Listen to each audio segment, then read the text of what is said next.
Hello, everyone. Welcome to Queerly Recommended, the podcast where we recommend queer books, films, TV shows, and more. I'm Kris Bryant, a contemporary romance writer for Bold Strokes Books, and this week I'm recommending an urban fantasy with romantic elements. I'm Tara Scott. I review sapphic fiction at the Lesbian Review and Smart Bitches Trashy Books. And this week, I'm recommending a reality romance TV series on Netflix. That's right. We are switching roles today. Look at that. Woo, I'm doing the book. Woo. And I'm doing a TV series. As always, thank you so much for the folks who support the show through our coffee. We had some new people sign up on our Substack for our newsletter. Thank you so much for those. If you are inclined to do either, we have links to both in the show notes. And if you have a friend that needs these recommendations, please tell them all about us, because that's really the best way to get the word out. Yes. So, Kris, I put a call out on Twitter to see if anybody had any questions for us this week. And Elena Erdell had a question for you. Yes. Have you successfully rescued, lured into your home, any neighborhood cats yet? So I'm not quite sure how far we went down on this, like the whole situation about me and the cats. I can't remember. Well, you talked about it. There's a black feral cat that comes in when inclined, but is very feral and is never going to be yours, I suppose, unless it decides. And then there was an orange cat who's friendlier. Okay. Was what I know. So did I ever talk about Zed, the Russian blue that we finally caught and got back to his owner? Well, you told me. I can't remember if that part made it onto the podcast or not. Okay. So we ended up buying this massive cage, 3 foot by 2 foot, and got Zed, the giant blue Russian cat with the furry balls. This is why I wanted him to go home, because I didn't want him impregnating all the cats in the neighborhood. Yeah. So I finally we caught him, and I called his owner and I said, "Come get him." And he's like, "I can't. I don't have a car." So I had to put it in the back of my Toyota and drive Zed, who was screaming the whole way down. And the guy he goes, "Can I just keep the cage until tomorrow?" I'm like, "That's fine." So he brought it back up. He cleaned it up. It was very sweet. So Zed is home and safe. Good. So let's talk about Black Kitty. So Black Kitty, I am now able to pet. I know. That's huge. I know. And so this morning I was drinking coffee before I went to work, and I just happened to look outside, and little Black Kitty, he's big. He's a big cat. Yeah. Black Kitty was just staring outside. I was like, "Oh," I go, "Are you hungry?" So I'm like, "You're hungry." So I fixed him a plate and I put it outside, and I was able to pet him while he ate it. And it just started my day off so well. So he does show up, and he does let me pet him now. But he's not as reliable. He's not as, I don't know where he is when he's going to show up. And if I leave food out there, I'll get all the raccoons and possums. So I have to be careful. Yeah. I've learned to throw fruit back by the shed and by the trees in the back, like bananas that are, I won't eat. I'll just throw them outside and feed the wildlife. But yeah. So Orange Kitty, we've been feeding Orange Kitty for probably 3 months. Yeah. And I have been flea treating Orange Kitty because, yes, Orange Kitty is now inside, but he's still a free kitty. He'll come, usually by 8 o'clock, he's here at night, 8 o'clock to about 11. There were some nights where he slept with me until 1 or 2 in the morning, and then I let him out. But I'm treating him, and he does his business. So I was looking at him last night, and I said, "Do you think he's filled out? He looks like he's a bigger cat than he was 3 months ago." And it's true. He's getting bigger, and he's calming down. And it was so cute. He came last night. I was watching the Olympics, and he came up, and he's on my chest, and then he's just the whole thing about cats stealing baby's breath. I mean, it's a thing. The thing smushed his face or his whole belly on my mouth. And I'm like, "Look, cat, I don't want to die." Yeah. Also, that's gross. But don't do that. Well, he's all over me. But he is super sweet, and he's just adorable. And he comes in, we just yell, "Orange Kitty." And I go, "Orange Kitty," and I throw my arms up, and he stands up and throws his arms up. It's the cutest thing ever. It really is. I'll have to show you a picture. It is just adorable when I do it and he does it. And I'm guessing it's a he. I can't tell on this orange cat. I don't, I mean, Yeah. I can't see anything. And plus, like I said, he's probably like 6 months old, he or she. Again, I don't Mm-hmm. know. So I don't know if things drop on cats like they do. I don't know. I don't No know anything idea. about boys. And oh, okay, so there is a tiny little gray kitten who really is feral, like very much so, like Oh, totally wild. yeah. And kind of sort of started following Orange Kitty around. And Mm-hmm. Orange Kitty would just be like, go away, go away. And but it Mm-hmm. was just so scruffy looking and so tiny. But that kitty, gray kitty, it's like a tabby, but it looks more gray Mm-hmm. right now, but you could see the tiger stripes in it. Yeah. And he doesn't really know, actually I think it's a girl. She doesn't really know how to meow. So it's kind of a Oh. like but I'm able to pet it. Ooh. But This is coming it's just along. yeah, so it's just like a weird thing. So I'm trying to become the neighborhood cat whisperer. I was about to say so you're the Yes, local cat whisperer. I am the crazy lady with the cats. Like Mm-hmm. and here's another thing. So, the drug house across like right next door, Yep. they're fixing it up. Somebody bought it and now they're fixing it up. So I think a lot Ooh. of my wild cats were over there. So I don't know what's Oh, gonna happen. That makes me well, sad. they're But probably not they're going to more take the welcome to cats stay with here. them. Yeah. No, that the cats, like, nobody has lived there for years. It was boarded up and everything. There's a groundhog that lived there. Um, Maybe a ghost. Maybe a few ghosts, probably. Wouldn't Yeah. surprise me. But Hmm. the cats are more than welcome to come over here. I have they have a cat house. That sounds funny. Mm-hmm. There's an actual, like, a little place, a little bed where Yeah. whoever wants it can have it. But like I said, Orange Kitty just comes in here because, like, he thinks he owns the place. Yeah, you're running the But cat drop-in center of the right, neighborhood. right. But seeing Black Kitty just like that, Black Yeah. Kitty is the whole Black Kitty has reason why come this real started. far. Yes. It's Real, been a real far. year. It's been a year Well, for because that I cat. remember you saying, there's no way this cat is ever going to let me pet it. Right. And I'm that very was what, persuasive. like, that was maybe 2 months ago? Yeah, it was like I have been trying for Black Kitty for about a year. It's been about a year. Yeah, because you sounded And convinced it wasn't going to happen. And I know. I was now like, nope. it sounds like you're friends. And just all of a sudden, he just turned one day, just like, okay, I'm your friend. And it's so cute because he has the fangs that come out. So when he looks up at Oh, me, his little fangs come out, and I'm like, I think that's okay. I mean, I like a don't think little he's gonna tiny bite me. vampire Yeah, cat. a little vampire cat. So it's just adorable to see him. Like, it's just staring at me through it really did warmed my heart so much this morning. I had a good morning because of Black Kitty. Oh man, that's amazing. What a great day for you. Yay. It was a good day. So yes and no. I have lured one cat into my house. Mm-hmm. And he's free to come and go as he chooses, as he pleases. Yeah. He has a litter box here. There's a litter box Mm-hmm. here in the house, which he has used. But also when he's here, I shut all the doors because he has this thing with my bedroom. Unless Oh, he decides to stay, then yes. he can sleep with me on the bed for a little bit and then he goes away. So Yeah. but we brush him and like just give him all of his meds. And here's the thing. I don't know if somebody else is giving him meds too. So I have to be careful there. Yeah, So and not you can't over. tell you. Yeah, I So know. I don't know. Like he's so yeah. cute. I posted on Ring. Like, is this Mm-hmm. anybody's cat? I think I said that. Like I mentioned the story where I posted on Ring Mm-hmm. and somebody said, oh yeah, I think that's my cat, blah, blah, blah. And I live 2 houses down from you. I'm like, your cat is never at your house because your cat Yeah. is all over the place in this neighborhood. So, Yeah. Yeah. but I mean, at that point, do you really have a cat? Like, right, really? because there's no collar. I should Mm. probably get one of those chip readers. They're pretty inexpensive on Amazon, where you can read, but there's like different types of Oh, chips. I would just take it to a vet and say, "Can you read can you see if there's a chip on this thing?" Yeah. I mean, I could, but have you actually picked up a stray cat and threw it in your car No, before? It's not good. It I doesn't bode, haven't. like, they do not travel well.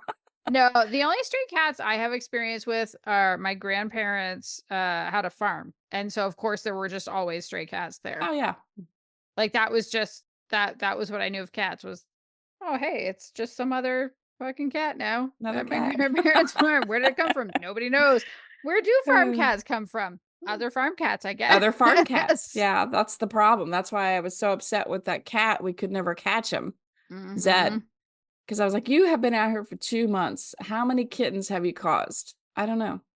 Well, yeah, I don't think I am almost positive my grandfather would never have bothered to spay or neuter any of Yeah. them. See, and Every I so want often, they give to some away. right. See, and you have to be responsible. You have to be a responsible pet owner, I especially if the mean, cats are moving around outside and stuff. my grandfather used to bury money in the yard, if you wanna know what kind of Wow. man he was. Did he have a treasure map that you followed? Oh, no, he was trying to evade taxes, and Oh. you know what? I think life just found a way because it didn't make its way to the government, but it also didn't make its way into his pockets either. So, So somewhere on the property, there's a lot of money. there's a lot of really, really old, like, decades old bills. Yeah, somebody I don't know if it's ever been found, but Mm, yeah, what that's kind a of exciting. That's like that could be like a book, like mhm. a treasure. Let's go on a treasure hunt. We can make I'm it sapphic. That's not bad. How about so the person whose grandfather buried all the money, like, Mhm. gave them a treasure map, but the person who now owns the property, like, there's like a Oh, uh-huh, uh-huh, enemies to uh-huh. lovers type thing, something could happen there. Alright, now you write it. I'll give you the family backstory. There's gonna I'm be not some writing a historic book. stuff, yeah. I have no inclination to write a book, but I'll give you my family You secrets. would I be don't so care. good at it. You would do a good job because 'cause I you've read feel a like billion. I have read a billion. I feel like you have to have some kind of an itch, and I don't have You don't have it. the itch, huh? I think you go to No. a couple more GCLSs and you will find that itch. Well, we'll see what Maybe. I'm just happens. saying. Mhm. Uh, I guess, yeah, Albany. we'll see what happens, but if I do I mean, the other thing is if I do that, then I'm not gonna review anymore. Right, you won't have time. No. But So, if you but I'm or you could just take a year off for reviewing and write. stay tuned, folks. We'll see what Right. happens. Does GCLS Albany make miracles happen? It does, it will. You should all come and find out. Anyway, Chris, what have you been Yes. reading or watching? So, like every good American and anybody who loves their country, we're all watching the Olympics. Do I love my country? I do. I love my country. Your country is a little more lovable now that you have another VP. Oh my god, I Well, said I wasn't gonna talk politics. We're recording this at the beginning of August for logistical reasons, and this is gonna be held on to a little bit longer than normal. But yeah, sorry, your country is slightly more lovable since you have a new slightly more lovable. There's more hope in my country, but also like the Olympics, you always wonder what. I mean, if Mhm. I see somebody that does something really well, like I watched the synchronized diving team, and the Yeah. Chinese had a dive that I didn't Mhm. realize there were two people. I tend It to was not so pay amazing. yeah, like, I tend to not pay a lot of attention to Olympics anyway, but, like, I, for whatever reason, care more about Canadians winning in Winter Olympics That than makes in sense. Summer Olympics. Right. Yeah, I think Yeah, yeah, yeah. because, like, winter sports are our thing, Mhm. and so, I want our hockey team to win. I Right. want our figure skaters or ice dancers to win. Mhm. Obviously, our curlers should be winning. What the fuck? It's Canadian. But then when it comes to the Summer Olympics, I think my love can be spread around to more like, what's interesting? What's great? And Right. so, it was so cool to get to show one of my kids, like just Simone Biles doing her thing. Right. Like, hey, watch this. And then get to talk to her about Simone Biles Right. pulling herself out previously to work Mhm. on her mental health. And I was like, see what happens when you take care of your mental health. You can come back And you come stronger. back at stronger as a badass. I mean, of course, like Mhm. like really well, the thing that I didn't like about the Olympics is that, it's ahead. So you wake up and you check your messages on your phone or whatever, and then you find out, Mhm. oh, Simone got a gold. And I'm like, son of a bitch. Yeah. That's not even on until tonight. Like I wanted to Yep. wait and watch it in prime time, That you happened to me know. for the most recent Drag Race All-Stars. I was like, "Why I are they know. showing why am I see learning because somebody's congratulating Right. the queen who won, and it's, like, not even noon yet. What Right. happened? This is rude." That is the one thing I don't like about Olympics that are not in your country, where Oh, it's yeah, somewhere yeah. else, is that it Yep. kind of, In different time zones. yeah, different times. It's hard, but it's still fun to watch. Yeah. So, like, I'm torn. I don't wanna know the Mhm. outcome, but then also if I know the outcome, I know what to expect.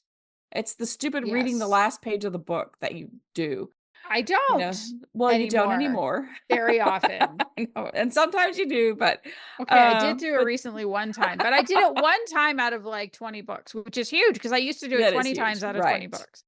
So it's kinda like, because like, I get really nervous, especially, of course, watching the USA gymnasts, whether men, Oh, yeah. women's, because you're like, "This is don't fall. Oh my gosh, they're stumbling. Oh, they stepped out of bounds. Oh, Mhm. they took another jump." And, that kinda stuff is stressful. It Yeah. is stressful, especially swimming. Yeah. Oh my goodness. Like, Yeah. like, right now, track and field, everything is like a millisecond.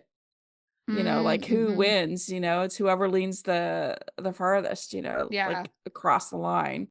So it's been very stressful for the Olympics, but also it's kind of fun to watch them too. Mhm. I So think some of my favorite highlights this year has been seeing some of the other almost adjacent, like, people meeting each other and who's supporting who, and so, like, seeing who was it? It was 2, I think they were gymnasts who, like, freaked out at getting to meet Mariska Hargitay, which was yes, yes. adorable. Yeah. Um, seeing seeing Snoop Dogg with Martha Stewart in, like, riding gear, I was like, Right. The give me equestrian. their detective series." And also, like, Flavor Flav just has been amazing for the whole thing. Like, Mhm. he's financially supporting the women's water polo team because he wanted them to be able to just focus on getting ready and going, and they didn't get the same financial support as the men's team. Incredible. There was another Yeah. Olympian who posted something on Twitter to the effect of like, "Can you believe it? I am competing in the Olympics today and I don't have enough money to make my rent." And he was like, "I will pay your rent. Don't even worry about it. Go do your thing." Oh, And then yeah. that was a few days ago. And then today he posted photos and said that one of the greatest highlights for him of the entire experience was getting to spend time with Billie Jean King and her wife. Oh. Mhm. And my heart grew 3 sizes because I was like, "Come on." Like, oh, Yeah. what? So just, I don't know. It's been There's a a lot of really, heartful, very, like, yeah. very heart-filling moments at the Olympics, Yes. and that's kinda why I Yes. love watching them, and yeah, I am gonna support my country, but it's also really Of cool to course. see anybody beat a world record or the Olympic record for anything, and like I Yeah. said, like, I wasn't watching the synchronized diving, I just happened to see a clip of it,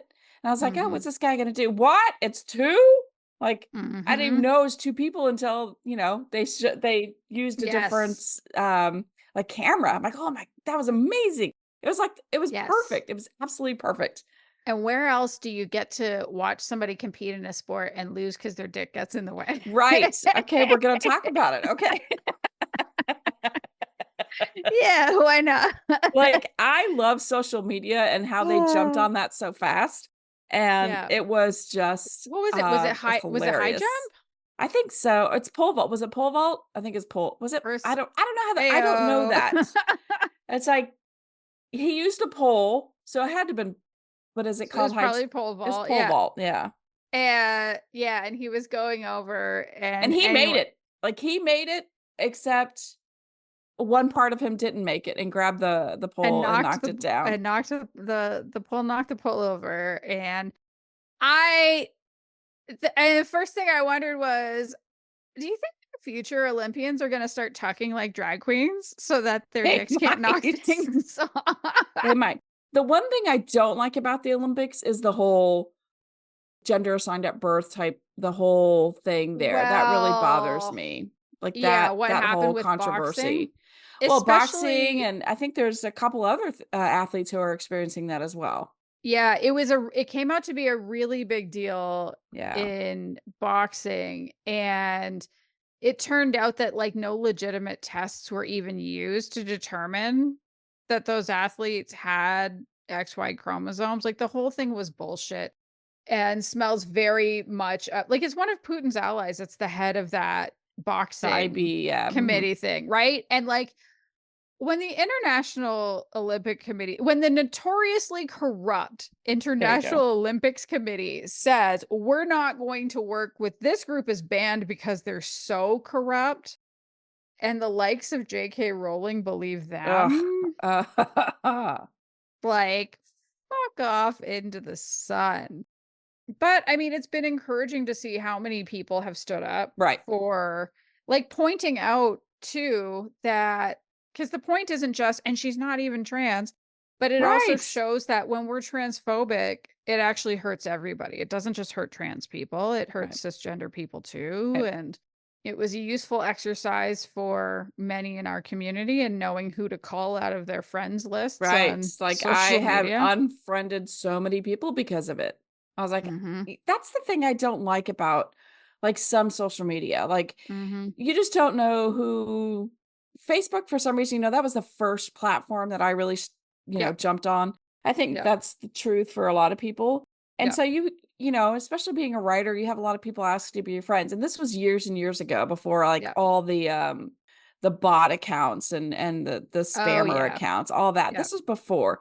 And I'm like, "Oh, they're friends with, 14 other of my writer friends, so Mhm. I can trust it." So I had Yeah. stopped becoming friends with people probably 2 years ago on Facebook. I just stopped. Mhm. Unless I knew that person specifically was befriending me because we had some interaction, Yeah. like, for this, auction. I know Yeah. that I just, befriended somebody who won an auction. And so, they came out of Facebook, and I'm like, "I don't even know this person. Like, why am I friends Yeah. with this person?" Yeah. So, as far as Twitter, I don't know really a lot of people on Twitter. I just or X, I'm not even gonna call it, we're not calling it that ever, No. Twitter. It's Nope. Twitter, of course. Nope. It is Twitter. So, yeah. Anyway, So you so so the you've been watching Olympics. the Olympics. Yep. I'm watching the Olympics. I did binge watch The Good Girl's Guide to Murder on Netflix. I don't know this one, but it has a great title. Oh. Oh. So it's 6 episodes, super easy to binge. There is some teenage queerness, but a very small part, and it's very Mhm. entertaining.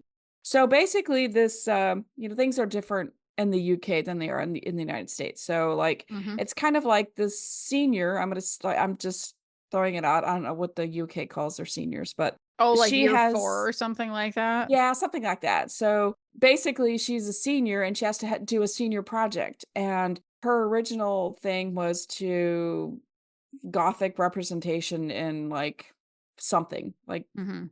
19th century women's literature. I don't know, but it was some Yeah. thing. And then she changed it because she wanted to solve a murder from a student that happened Hmm. 5 years ago. Mhm. So she decides to make her school project solving the murder. Oh, 'Cause sure, she no big didn't deal. believe The yeah, police she couldn't didn't do it. well, she didn't believe, like, how it went down. She couldn't believe, Oh, like, the yeah. results. So she says, "No, I'm gonna go ahead and do my own investigation," type thing. Yeah. So it was that. It entertained me, it kept my interest. So I did watch that. And then And then the season finale of House of the Dragon, the only thing I've seen from House of the Dragon was the the kissing. hot chick. So here's the deal. So I was expecting this massive dragon war. Like, I really was. Like, this whole thing between one side has more dragons than the other, and, like, Yeah. there's a way that dragons bond with their riders. It has to be like blood. You have to have the dragon blood in you, Mhm. and the dragon picks you. And if you're not the person for the dragon, he will or she will flame broil you and you're dead. Oh, shit. So, yeah, so you think, "Okay, I'm gonna match up with this dragon." This dragon's like, "Nope, no, you're not," and just, like, breathes fire and you're dead. Woo. So, you Okay. have to be pretty confident that this dragon's going to match with you so that you have a dragon. So, Mhm. everything was all set up, and I was like, "Alright, this is it." And I'm, like, watching the time. Like, this is only an hour and 13 minutes, and we're at, like, 48 minutes, and nothing Oh. has freaking happened. Nothing has happened yet. So, when is this big Mhm. war gonna happen? And sadly, they're gonna drag this show on. I mean, it's great, but give us something. Like, at the end of Game of Thrones, like, Mhm. the massive, huge war was just I watched that episode 1,000 times. It was so amazing. Mhm. And so this was just kind of like a kick a rock and wait. Like, "Oh, we gotta wait a year, and then I have to rewatch everything because I'm gonna forget everything the next time that the season 3 comes out." How many seasons do you think they drag it out for? Dragon. Um, I'm gonna say probably Like, you think they'll do it next at season, or will least they oh, try to they will push it another? definitely have at least 1 more Yeah. season. So, I'm gonna say 1, 1 more Yeah. season. I don't know Yeah. how they could drag it unless they move on, they keep going after the war or whatever, and they show more. But Mhm. anyway, Mhm. so that that is what I've been watching this, the last few weeks, I guess, of my life. What about you? What have you been Nice. reading or watching? So, I finished All Stars 9. It was fine. It Mhm. was the person who won did not make sense to me, but also like she was very good. She had done very well all season, but also it was one of those like, but you didn't win the lip sync. They lip Mm. synced to I'm so mad. It was like classic Janet Jackson, like Ooh, 1980s. Yeah, it was so good. And the person who it wasn't that one, but the damn it. person who won basically just like did a drag performance to it. And the person who I thought should have won did like the essence of the song because she grew up with it. And I Ah, think you can really see the difference there. And then I tried watching, there's Canada versus the world happening right now, which is kind of like another global all stars, but hosted by Canada. I watched the first episode and I was like, I'm good. I don't think I actually like this. I'm going to bail and not watch mm, this. This is the first time I'm not watching an English speaking season. right. It I'm was just, shocked. it was very meh. So I'm going to wait. Global All Stars is starting soon. So instead, I've been reading. I've been doing a bunch of reading. So last time I talked to you a little bit about Hot Summer by Elle Everhart. Right. That's the book that Marisa Callan narrated. And she was like, how have you never listened to a single book that I've narrated? And I'm like, because you don't narrate sapphic books. And she's like, I did one. I was like, okay, fine. And so I went and I bought it. Last time I said basically like, if you're really into shows like Love Island, like, yeah, you might like this one. And it turns out I stand by that, but also I ended up really, really enjoying it. And Nice. if I'm perfectly honest, if Marisa hadn't been the narrator and said this book exists and you should listen to it because I narrated it, like if I had just picked it up and started reading it, I don't think I would have finished it because I thought the premise was kind of weird and completely unbelievable Mm. in the sense that the reason Cass ends up being planted on the show. So she works for, so Cass is the main character. Everything is told from her perspective. Blip. From her perspective, she works for a dating app called Friday. And the thing that's different about Friday is that you get to go to these singles nights. And so she's a host at a singles night. She gets called into work, and her boss is like, hey, guess what? You've been doing amazing work. This is the same boss who's been passing her up for promotions forever because Oh, they can't possibly have jerk. anybody else hosting these nights. And he says, we want to make you the chief marketing officer. It's a new role, new function, and you would head up our whole partnership strategy. And I'm like, nope, because I have spent my career embedded in marketing departments. You don't get to go from event host to chief marketing officer, but I get that without that, you don't have a premise. There's ways you Right. could write around it. I have ideas for how you could write around it, but whatever. So that's how she ends up on the show because the idea is if she makes it to the finale, then a bunch of brands are going to want to do partnerships with her, which is absolutely true. Makes a ton of sense. You see that with dating reality shows, right? The Mhm. people who make it to the Mhm. end, there's all these sponsorship Right. opportunities, blah, blah, blah. But to think that that would turn into like partnerships for some fucking app, like no. So that didn't work for me. And I'm being kind of harsh on this book only Mhm. because, and I will admit that that Mhm. is harsh, but also like, I'm sorry if you've ever worked in marketing, you know that that's impossible. But I kept going because I really like, I liked meeting Marisa. She has an Mhm. incredible voice. I She like the way she does. acted. And it was the only time with an audiobook where I tried to turn up the speed right away because I always just with audiobooks, I just immediately go to 1.25 and then I usually Oh, speed up from 1.4. there. Oh, do you? You're Yeah, 1.4? 1.4. So in this case, I sped it up to 1.25 and I was like, "Oh no, this is weird." And I knocked it back down to 1 and I listened to it Mm, at normal speed the whole way. And the way she did the characters and just I don't know, it just worked. Like I'm gonna say no to listening to Marisa Callan for 8 right. hours. Like she has a Cool. really great voice. She's really She fun really to listen does. to. She's yeah. And as I kept going and got more and more invested in the characters, I actually ended up really loving the romance to this one. Oh. I think the romance works really well because, like I said, it's a Love Island style setting for the reality show. And so it is like teams of men and women that are trying to like find partners. And Mhm. both Cass and Ada, who she falls in love with, they're both like bisexual or pansexual. Like they use both labels kind of interchangeably. And so we see, like, of course, there's the fuck boys that show up because there's always fuck boys on those shows. Um, but what we see between them is so sweet and so cute. And like Cass tries to game the system and say, like, okay, I'm a fan of this show. I watch this show. I know what I need to do to make people like me. And so she's so focused on being perfect that when the fans vote, she ends up in the bottom. And Oh, so, wow. so right. So there's this like, oh God, well, that's not working. If curating myself doesn't work, maybe I just need to be myself. And then as she is herself, like she makes friends in the villa, and there's a couple of guys that she's really becomes really, really close friends with.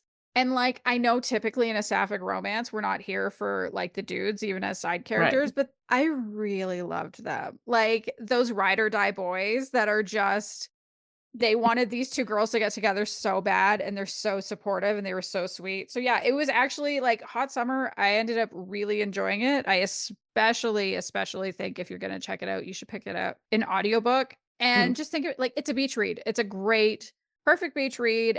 I think it's one that, like, if I were going on summer vacation again and I wanted to revisit a story that I enjoyed, I would absolutely read it Oh, again in nice. that context.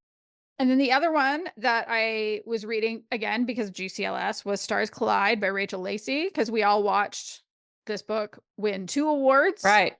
It won whatever length of romance, I don't remember because there's 3 awards for length of Yeah, romance. I know. Um, and then also Quinn Riley won for the audiobook narration.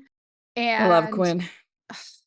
Love Quinn. right, what is not to love? She's so wonderful. Mhm. And I probably should have gotten it in audio, but I checked on my Kindle first. Do I already have this book? It turns out I did. I had Oh. bought it at some point. But what really did it for me wasn't the winning the awards, it was watching Quinn read a 10-minute section of Oh, it yeah. at Oh, this yeah. audiobook panel. Yeah. And I was like, I heard she nailed it and oh, she was the dang. best one there. Oh. Absolutely. I mean, they were all great, and to be Mhm. fair, the book I'm gonna talk about next, I also heard a chunk from at that panel and was Oh, like, "I gotta okay. read that book." So that panel is responsible for 2 of the books that I read or am reading. But yeah, Quinn just knocked my fucking socks off listening to Mhm. the way she did that particular scene, and it was really good. I enjoyed it very much. So it's 2 pop stars falling Mhm. in love. So Eden Sands is the one who, she's been in the game for a couple of decades since she was a teenager. She's super famous. I think of her almost as I don't actually think I would ever put these 2 singers together in real life. I think it would be a weird pairing, but I think of it almost like she's almost like a Kelly Clarkson or Taylor Swift Oh, kind of mhm. like has been in it for so long, but her most recent album is kind of lackluster. She was working on it around when she was divorcing from her husband. Anna Moss is this like up and coming singer who everyone still thinks of as a teenager. She wants to be taken more seriously. She's in her like mid to late 20s. So I think of her as more of like a JoJo Siwa, or I'm sure there's others I'm getting wrong there. Again, I would never put JoJo Siwa and Taylor Swift or JoJo It's Siwa like, wow. look, right? Like bleh, no, Nope. but it's kind of that like you can see JoJo Siwa is starting to try to be taken more seriously as an adult performer. And so in this case, anyway, Anna Moss, let's bring it back to the actual books. Anna Moss, up and coming, has a couple albums, wants to be taken more seriously. I'm not a kid. She's had a crush on Eden Sand for years and years. Grammys are coming up. Eden's going to be performing there. Her album sales have not been amazing, and she hates the idea. But her team says, what if we take this song and we turn it into a duet and you do Mm. it with Anna? And they do it, and the internet goes fucking wild. And so Eden is going on tour for this new album, but her tour is not selling out. And this is a problem. She's never not sold out a tour in like Mm. for so long. And so for the first time, she is talked into having an opening act. And would you like to guess who her opening act is? Oh, I'm gonna go with, Anna. Yay, you did it. Oh. And so Anna, like Eden is like quite closed off, but she really warms up as she gets to know Anna. And of course, it turns out maybe she's not quite as straight as she thought. Mm. So with this one, it really does come down to the characters. Do you love the characters? And I do. They have wonderful chemistry. They're super fun to read together. And I was trying to think through, I was like, is Eden an ice queen? Because she's kind of like sharp at times at first. And then I thought about it. I was like, no, no, no. I don't think she's an ice queen at all. She's just bitter, yeah. Right, and so I Right. was talking Yeah. to like, at GCLS when I was talking to Kelly Ayton about her new book, she talked about how, like, she's like, "Some people are saying this character is an ice queen, but she's not. She's just a bitter divorcee." And I was like, "Oh, that is kind of a subgenre of it, isn't there?" And so Eden is also she's a bitter divorcee. She's not really bitter with her ex-husband. She still loves him. They're still friends, but is kind of bitter at how this is the hand that life has given her, and Anna Mhm. really helps her drop that bitterness. And that's how, like, Eden gets her mojo back. Like, people can just see, like, "Oh, it's you, like, you're back, you're doing this." Mm. And she's able to see, like, "Oh, there is more to life than my career," and she's able to open up to this kind of happiness that she couldn't access before because she didn't actually even know herself that she was queer. And then on the flip side, Anna's still up and coming. She hasn't hit it really big yet. And so Eden is able to give Anna that confidence and say things like, "Don't talk negatively about yourself. Mm. Like, Mhm. stand in your worth. You should know what you're worth. You're good at what you do." I thought this was a great one. I really liked this pairing. It was an age gap that I thought was like, the age gap here worked so well because it was also evident in the gap and where they're at in their careers. Mhm. There's only one thing that didn't work as well for me, which is that there's this, like, massive fight that happened, which is fine. Like, I don't care if there's, like, a big fight and a fallout and a breakup and a Mhm. makeup and whatever, but it happened after the 90% mark. Mm. Wow. And so when it happened, it really threw me off because I figure if anything like that's going to happen, it's going to happen much earlier. It's gonna be more in that, like, 70 to 80% Mhm. range, maybe a little earlier, but not usually later than roughly 80% because you need enough time to do that Right. proper work through it afterwards and make sure everything is going to be okay. And so it was almost this, like, wait, what? Like, we're doing this? And so that meant that this book actually Mm. really needed the epilogue in a way that I know epilogues are all the rage currently. Readers get pissed when I know readers get pissed when there's no epilogue. I don't actually think every book needs an epilogue. This book 100% needed an Mm. epilogue because they had that friction so close to the end, and I needed a little more, like, are they Are they gonna be okay? yeah, are they all right? Like, what's happening here? So the epilogue did help make up for it. It helped me believe in Good. their happily ever after. It's one I would definitely reread again. Mm. And now that I know that it happens going forward, I'll probably just, Uh, like, skim through that part. yeah. But it's worth it. And then okay. So, I said there was another book that, as a result of that panel, I picked up and started reading. I haven't Oh, yeah. finished it yet. I'm well past the halfway mark, but I wasn't able to finish it as much as I was hoping I would Mm. be able to. And that's Informed Consent by Rachel Spangler. This is Ray's latest release. I'm definitely loving it. Mm. And what was so cool about seeing that part get read was Ray's narrator is Ann And Eder. mhm. And all the other narrators who were on the panel, so Lori Prince, Abby Creighton, Quinn Riley, they were all reading sections of books that they've narrated. I believe maybe for Abby, I actually maybe she hasn't actually done that one yet because it's EJ Noise's Christmas release this year. Oh, Mary Weihnachten. Right, but she at least would have been, yeah, you're the only person who can pronounce the title in our community. Weihnachten. That's right. And it sounded cute, and I'm looking forward to reading it, but it's not out Yeah. yet. But I mean, clearly it had been given to her in advance. Anne had never read this passage before in her life. She had no time to prepare, and she fucking nailed it. Did she? She went cold doing it, and I was like, "Well, obviously I need to read this book." Anne did her job. And did her job. So Brooke she's a successful psychologist. She works in a practice for her best friend. Her best friend is also her boss. They went to school together. And her friend, Jillian, says, like, look, let's go out for a drink. We'll get some truffle fries. This is gonna be great. And then Jillian bails at the last minute. And so she's like stuck at this place where she's got her fries, she's got this mountain of fries and her drink, and like, what the fuck? But she's luckily not alone for long because Tegan shows up and she's actually sitting with her when the fries are delivered. And she's brand new to Buffalo. She's just moved there for work. She's just like literally moving in that day. And her friend also bails on her. And so it's like, Oh. well, let's just hang out together. And it turns into an extremely uncharacteristic one-night stand Oh. for the two of them. They are not the Oh. kind of people to do this, Right. but it was like the stars just aligned and they have this perfect, like, rocked their foundations. Who am I even? But this was amazing. But no numbers were exchanged. They're never going to talk to each other again. Right. Except, of course, on Monday, it turns out that Tegan is the new preclinical psychologist who shows up at the Of office. course.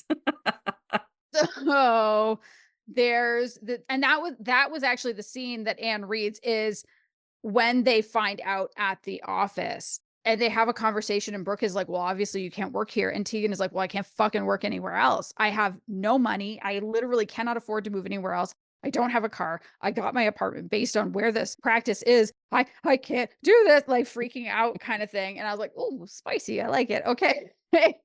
So they go, they talk to Jillian, they tell her what's up. And the solution everyone comes to is, all right, Tegan will keep working here. Brooke will have no oversight over her. Like because she's not licensed, she needs someone to supervise her for a certain number of hours or a certain number of time or whatever it is before she can go out and practice on her own. And so it's this like one night to forever solution, except they have this year where they just can't be together and they have to find a way to work together Tough. despite knowing, oh yeah, I know what you look like naked. And And I know what you can do with your mouth. and I know what you can do with your mouth. And that was one of the greatest experiences of my life. And I haven't read a One Night to Forever in a really, really long Yeah, I haven't time. either. Like, I think I wouldn't be surprised if it was 5 years even, and Wow. I forgot how great they can really be sometimes, and in this Right. case, I really appreciate that it just drives this tension right from very early in the book. Like, the first 10 or 15%, like, it's doing that because in this case, it can ruin Tegan's chance at her career, and she Right. literally can't afford to find another job, so it's like the difference between, is she maybe gonna have to go live on somebody's couch? Like, is she gonna be homeless if this happens? And so they have to work through the fact that it was this like foundation shaking experience. It was completely out of character. And also they can't do anything about it because no more Mm. kissing. Like, Even though they want to, they no, can't. they want to. So Mm. where I'm at right now, they're still obviously very much attracted to each other. They actually have a really, really good working relationship. And now they're building a really strong friendship. So it's like, so it is a one night to forever, but it's almost like a one night to friendship to lovers Right. situation, which I think is a spin on it that I quite like because I like friends to lovers anyway. The other thing that's interesting about this book, because it's two psychologists, there's a lot of like therapy type language that comes up as these Mm. psychologists are talking to each other. There's a lot of talking about how to communicate. And so I think for if you've been in therapy like me, you might read it and just be like, "Oh, that's cute. Yeah, I like that they're doing that. That's cute." But for people But that like, if you don't, you're like, what?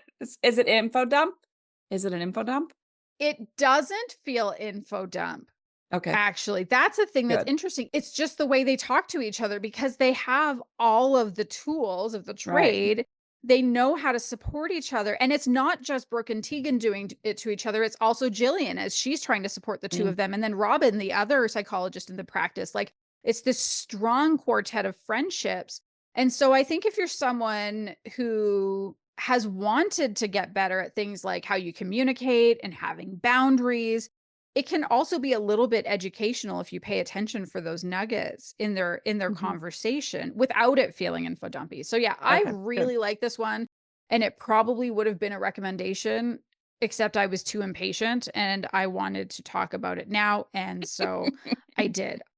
Listen, when I said I only checked ahead for one book out of 20, it was this book. Oh. So I know enough to say I really like how it ends up. Uh, I just haven't cheater. I haven't read the rest of the how they get to that Oh, moment yeah. because I wanted to be able to give people that assurance so that I wouldn't have to come back to it. So technically I skimmed some stuff later on, but there's a bunch of stuff that I'm missing. So, but yeah, I You're gonna love go it. I back. really Yeah. love it. Oh, I good. think I think this is probably one of Ray's best, Oh, wow. Good. which Yeah, I I like Ray. I like their right. books. Uh-huh. And I get excited when what is it? Their like 25th book or something like that. Yeah. When I go to read, like they've written over 20 books and I read the most recent, I'm like, fuck, I think this is their best. Like that to me is Every time. Yeah. This exciting. is their best. No, this is their best. Yeah. Right? That's Right. Yeah. that's the greatest feeling. So, all right, It that's what I've is. been reading. Kris, Yes. what is your official recommendation this week? Well, like we mentioned earlier, that I can't read books when I'm writing. Right now, my manuscript is in editor's hands. So right Wait, now I have no you commitments. Right now, I am reading books like that. I get to woo. do this. So I try to read as many as I can in such a short time Mhm. because, like you, I was inspired by GCLS, whether it's, Oh from yeah. panels or just, seeing my friends again, meeting new readers and new writers, Mhm. and just, being inspired. So, my official recommendation is actually the debut book by Virginia Black, Consecrated Grounds. Hell yeah. And Hell I yes. read it too. I know. I love that part. So, Yeah. let me go ahead and read the blurb because Mhm. it's always a draw. I love it. Mhm. Like her father before her, Joan Matthews is a witch. For generations, their family of binder witches has protected Calvert, Oregon from vampires by strengthening the land with spellcraft. Pushing back against tradition, Joan defied her father and left town to become a war witch, one who fights the monsters hand to hand. But when her father dies, Joan returns to find her hometown assailed by vampires, endless attacks. And the answers lie with the one woman who chose a rival over Joan. Dun, dun, dun. So Mhm. Lee Fan once believed her heart was safe and her future was set. When Joan left town, Lee's choices led to ruin and unintended consequences. That's the key right there. Women. No, I'm Now, kidding. now Lee harbors a dark secret, forcing her to live a moment-to-moment existence. Her only hope of survival lies in trusting the war witch who left her behind. Did she? Mhm. Now it's up to Joan to fight for a town she left behind, while Lee faces a destiny she will never imagine was possible. With Calvert on the brink of total destruction, Joan and Lee join forces and face inconvenient truths in order to save their town and each other. Woo. Mm. Okay, so when I read it, I was a little confused. I suspect this is one of those cases of the blurb is submitted before the book is finished Mm-hmm. because of the whole them joining forces thing. Right. Because I Yeah. kept waiting. I never read the blurbs. Look, I just pick up a book because I like the writer, I like the person, whatever. Oh, and the And I book is feel, amazing. yeah, oh, yeah, we'll get into that. But yeah, Yeah. so I absolutely love this book. I went on a Mhm. business trip last week, and so I went on to, in the middle of nowhere, Ohio, FYI, like Oh, you nowhere. should have waved to my Like, brother. let me tell you, I had no idea Ohio was so spread out. Like it Mhm. goes cornfield, cornfield, small town, cornfield, cornfield, cornfield, small town. Oh, big Mhm. town. And then cornfield, cornfield, small town. And it's flat. It's flatter Yeah. than Kansas. I don't want to Yeah. ever hear anybody say that Kansas is the flattest state because they have not driven through Ohio. No, Ohio is actually a lot like, and it makes sense. It's not that far from where I grew up. Cause like, yeah, I grew up right across the border from Michigan, but also like when you look at kind of where they are, it's Mhm. not that far from Ohio. And it's the same, like also literally cornfields. I was telling you before we were recording, I was telling you about my grandfather burying money in the field. Right. No, it was while we were recording. Holy shit, what a day. We spent a bunch of time chatting before we started We recording. did. For people who are like, what are you doing? It's a Monday, okay? It's a Monday. It is Monday. But yeah, it was a cornfield that money got buried in. Yeah. That's how that goes. It's that region. It's good for growing it. So I was on the plane, and so I had a couple hours on the plane to read, and then I had to go Mm. to this massive dinner, and all these drinks, and going out to this small little town, hitting all the like speakeasies and things like that. When I really wanted just to go back to the hotel and pick up this book and finish reading it Mhm. because I was so Mhm. enthralled by it, and I Mhm. needed to know what happened. So, Yes. so this starts off with a bang, like from page one, bang. Does not fuck around with It that does opening. not. And it finishes with a bang, and there are several bangs in between. Like, it is Mhm. just not, this book is nonstop. Yeah. And, like the blurby says, Joan comes back to Calvert because her father passes away, and she Mhm. wants to perform the ceremony that's required. And then she wants to get the fuck out. Like she is I want it to be a 24-hour, less than 24-hour turnaround. You know, I wanted to never come back to this town. And she gets there and the town is kind of like dying. Like the a lot of the Yeah. houses are boarded up, a lot of the businesses are shut down. Yeah, so she is not aware of how bad this town is, and she isn't Mm-mm. aware of how much they need her or they need this protection. Yeah, it's really interesting because one of the things that I really, really love that this book does is the idea of like different types of witches. And I don't mean like, and Mhm. this is the ice witch and this is the Right. fire witch and or whatever, but Right, this just the no. idea of like binder witches versus war witches, because binder witches are the kind that like they're able to set up this protection Right. for the town. They're basically like protective. And she's a war witch. And the idea that like war witches aren't necessarily tied to a particular place. They go from town to town. Where they're needed, right. Yeah. Who needs their Mhm. help? And for whatever reason, this town has like a toddler level oppositional defiance to getting help from a war witch when Right. like literally one of the strongest witches to ever come out of their region was a war witch. It's Mhm. very interesting. Yeah, I like, and I know nothing about I mean, I watch all the movies. I watch Yeah. all the vampire and witches and all that Mhm. stuff. I love all that. I love sci-fi. I love Mhm. but to read it, it's not I just I haven't before, really. Mhm. Like I said, my time is so limited that I'm like, oh, and a lot of my friends write romance. So I'm like, oh, I want to Mhm. read my friend's book. I want to read this book. And Yeah. like this was so eye-opening for me and it was so amazing. Yeah.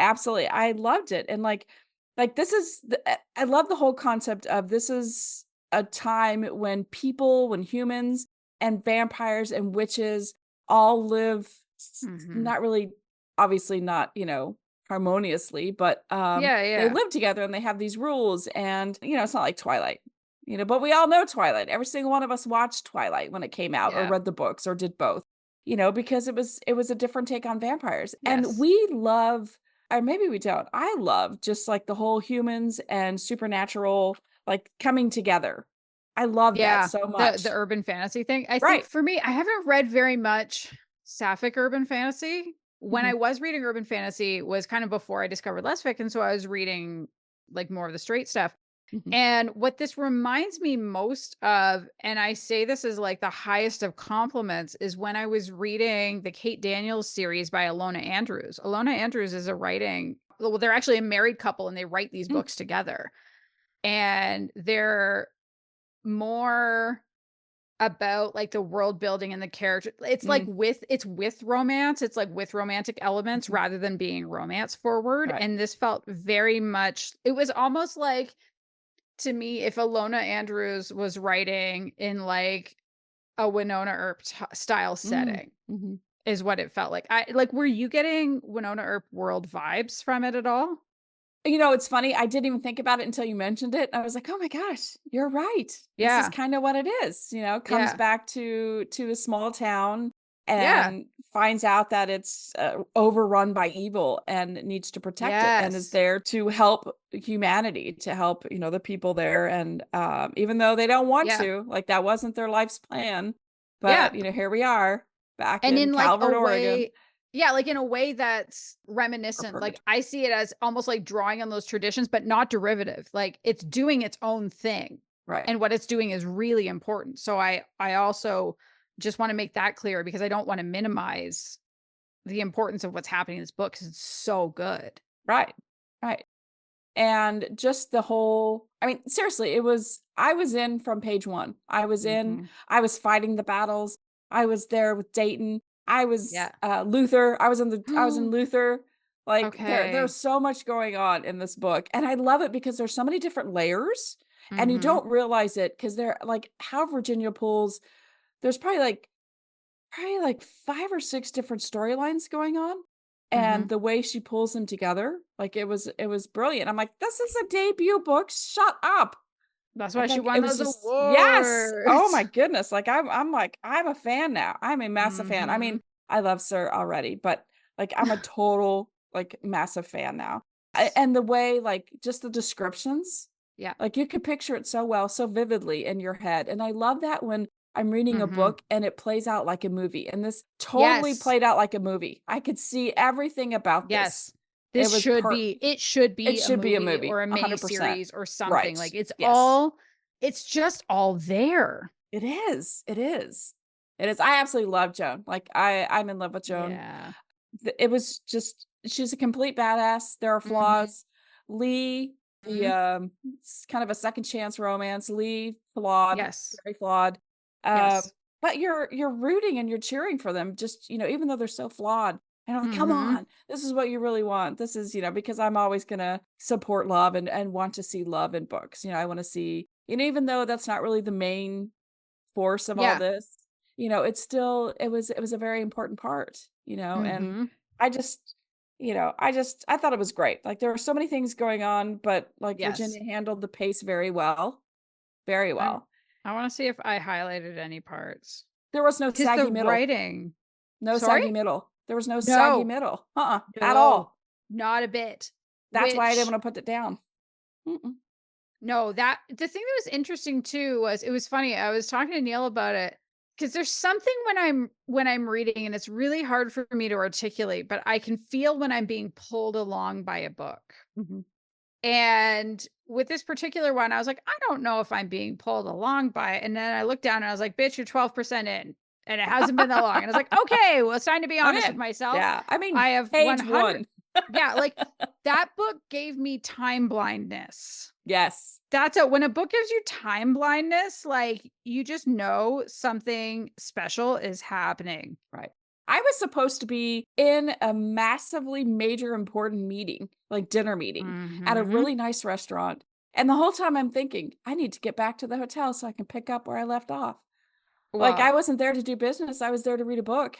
that's it. You're gonna have more time with that book than you are talking to those people. Exactly. Um, So they're like, "Hey, do you want another drink?" I'm like, "No, I'm pretty tired from travel." You know, I wanted to get back to yes. the hotel room so I could read. Oh, yeah, there were a couple of lines Ooh, that I really liked. okay. Let's hear them. Uh, okay, and so one of them is when they introduce I wish I could remember his name. You said it Victor? before. No, no, no, no, no, Oh, no, the Dayton. yeah, Dayton. Okay, so Dayton was probably my favorite side character because he's this like big beardy man with a heart of gold. And so I Right. could actually imagine him as like if Neil had incredible fighting skills. Cuz he's this Oh, like big yeah. burly sweetheart. And as he's introduced, this description of him says he held an axe in one gloved hand, handled like a familiar afterthought while he petted the dog's ruff with his other hand. His manner suggested he wouldn't start a ruckus. Everything else said he damned sure and won. And I I just, know. ooh, I So loved that. good. It was so good. And then the Really. other one was, I don't think this was, oh yeah, so this was shortly after Joan and Lee first see each other again. Because that's the thing, like when they were in high school, they were together. They were Mhm. like each other's big love. And then Mm. circumstances happen so that they're not. And so they see each other again. In the end of that chapter, it says Lee wrapped her arms around her body as she walked back towards the gate. The old familiar pain returned of feeling most at home in the one place Joan didn't want to be. And again, it was just that like, Yep. oh, and And the so whole like, book is full of great lines, like full of it. oh, and some of them are hilarious. Like some parts are so funny, and the action sequences are so gripping. Mhm. And yeah, this book more than many others, like, I don't picture a movie in my head. I see almost more like photographs Mhm. sometimes, like these Mhm. flashes of but in this, I was able to visualize Yeah, so it was a much movie. Mhm. more. It just listen, Hollywood, make it so, Right. This please. deserves it. Yes, Mhm. 100%. Mhm. So, that was my official recommendation. What Mm. about you, Tara? What is your official recommendation this go around? All right. So, like I said, we're switching roles We this are. week because I'm recommending a TV show. I actually already recommended it to you, and you're like, I read a book. And I was like, fair enough. We've talked before about how sometimes Neil and I will get on the phone with our friends, Amanda and Mhm. Tanya. Amanda, friend of the pod, who Ooh, shows yay, up Amanda. when you're away. And this was the latest show that we all watched together. It is called The Mm. Boyfriend, and it is Japan's first gay dating show. And it's kind of like a spin-off or whatever of a straight reality dating show they have called Terrace House. And so when it starts, there's 5 men, they're introduced, and they're all gonna live in this house called the Green Room. And what was probably my favorite part was one of my kids saying, why is it called the Green Room if it's a house?" And we're like, "I don't know, dude. It Yeah, just I was thinking the don't worry same about it." thing. I'm like, "What?" Yeah, I don't know. But instead of sending them out on dates or like doing a bunch of weird challenges, instead, how they're all going to get to know each other is they're going to work at a coffee truck. They have to actually figure out what's the name of this business. They have to learn how to make really good coffee. Like it's very cute. And when it's up and running, the producers will pick one of the men to work on a shift and he chooses someone else to come with him. And so that's Okay. kind of their opportunity. They work together, they get to know Mhm. each other, and then they can spend any extra money that they make on whatever they want. I feel like an untied thread for me was what did they do with the money they made in the coffee truck? But that's okay. I can get past that.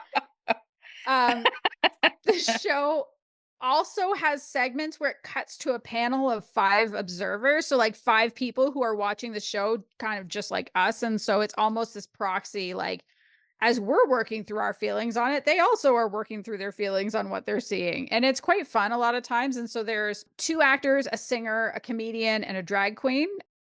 I'm really glad the drag queen was there because he's the only one that was not straight. And he does the first half of the season in boy clothes and the second half of the season Oh, in drag, full I drag love every that. time. Yeah, Ah. love, love, love this person. And so over time, new men are introduced to the green room. Another cute boy will roll up with a suitcase. Mm. Or Mhm. in one case, they actually go out to his workplace and then they find out that he's going to be coming back with them. He is a go-go dancer. Oh, He calls himself a go-go boy. And we're like, he is too big of a man for that. He is a go-go man boy man or a boy. go-go boy man. um, and they're all there because they are hoping that they're going to find love. And so we found it really interesting that most of the men, they're from rural backgrounds. The whole Hmm. thing takes place at this like seaside town. And it's just like, it's so gentle. When you compare it to the antics that happen on Oh, American yeah. dating shows Ooh. or British shows. So Right. again, like Love is Blind or Love Island, where people are basically fucking on screen. Like this is not that. I think there's like 2 kisses in the whole series. Aw. um, it's very, very sweet. And so, watching it with our friends, we had boys we were rooting for. There were some that we were there was one that I was like, can you please stop having crushes on these men that have no crushes on you and you just have a crush on this wonderful man who does have one on you? Like, what Mhm. is going on? There were times that we were like, what's happening? Like, this feels very like teachy, very, and Teachy so preachy? a little bit, Mm. especially with the panel. And so I think that's where it's kind of worth mentioning. I was looking up just to see what were some of the responses that came out Oh. about it. Mhm. There was one article that I read that's really good, and we can link to it in the show notes, that gives a really good, fair, clear criticism from a gay Japanese man about how the show really does have a heterosexual gaze to it. Mm. It puts that heterosexual lens over gay culture. And he has a lot of examples that have to do with like things that the guys are doing and then reactions from this mostly straight panel. And again, I think that that kind of brings to question, who is this show for? And I think Oh, it's a okay. couple of different audiences. So I think to a certain extent, it's like it is to teach straight people about queer culture and that it's okay. It like literally teaching that it's okay to be gay. And Mhm. so I think that's probably why most of the panel is straight. And then I think, of course, it's also meant to be for queer people. They wanted it to be good for Mm. queer people. But at the same time, there's certain things like the example in this article is there's one of the men in it, his name is Dai, and he hands his phone to the guy that he's interested in, Shun. And Shun gets kind of turned off when he realizes there's nudes on his phone, like of himself. But he's like, I'm not okay with this. Oh, wow. And right, and the panel is all like, "Whoa, whoa, whoa, whoa! That's yeah, I can see why he'd be offended. That's a lot." And then Durian, who is the drag queen, was like, "Well, look, okay, it's not that uncommon for like gay men send each other nudes. This is a normal thing." And so that is kind of, I think that's a fair criticism. And I also recognize watching this. as a white Canadian person, Mhm. there's a ton of cultural nuance that I'm just not positioned to pick up on. Mhm. And I mean, none of us watching it, like Amanda's girlfriend is not white, but she's not Japanese either. She's from China. And so there are just things that we sort of kind of know about Japanese culture, but not enough to pick up on like little nuances. Oh, yeah. And so if you want to know about all that stuff, you can go to Reddit. There's a whole subreddit for the boyfriend where people have gone in and they're like translating for white viewers so that we can understand, like, oh, in this case, he used a more formal way of referring to him. In this case, it was Wow, yeah. it was inappropriately informal in this case. And it's like, I don't know all of that stuff, Mm. but we really loved it. I think, well, for a number of reasons. The guys were really compelling and interesting to watch. And there was that like, will they, won't they for some of the Mhm. couples. And I think part of what really did it for me is that it's just very rare to see so much tenderness between men Mm. on screen. Right. And they showed a lot of vulnerability. And sometimes there were tears and just this willingness to like be open and not questioning that whole like man up culture, Mhm. I think was really beautiful. And so I really enjoyed The Boyfriend. I'm still waiting to find out where they are Oh, now. yeah. Yeah. I want to know. They're doing a reunion episode, and I think it may have Ooh. already aired for people in Japan, but they have to do the subtitles. Oh, right. Yeah. So, we did watch it with the subtitles. We started without it at first and then realized it was basically 1 or 2 voices for all of the men, and I was like, Oh, yeah. I can't I do that. mm-mm, You can't mm-mm, differentiate. Yeah. Mm-mm. no. But it was worth like, it was absolutely worth reading all the subtitles. So, yeah, if you want, like, a gentle, sweet, lovely reality show where Mhm. people maybe fall in love, we don't know because we Hopefully, don't know where they fingers are now. crossed. Yeah. We don't know where they are now. Yeah. Really, really loved The Boyfriend. And I hope they do another season of it because it was really That's cute. sweet. Mhm. Yay. That's all for this episode. Thank you so much for joining us. Again, as always, if you've enjoyed the show and you haven't subscribed yet, please make sure you subscribe on your podcast app so you can get notified when we have new episodes. If you have a friend that you think would be interested in anything we talked about today, please send them the link to our show. And if you do want to support us, we have links in our show notes to our coffee and our newsletter sign up on Substack. Or if you want to connect with us on your favorite social media sites, we have links in the show notes for that too. Or you can just search for Careerly Recommended on most social media sites or email us at podcast@careerlyrecommended.com. Goodbye, everyone. Goodbye. Goodbye. Woohoo.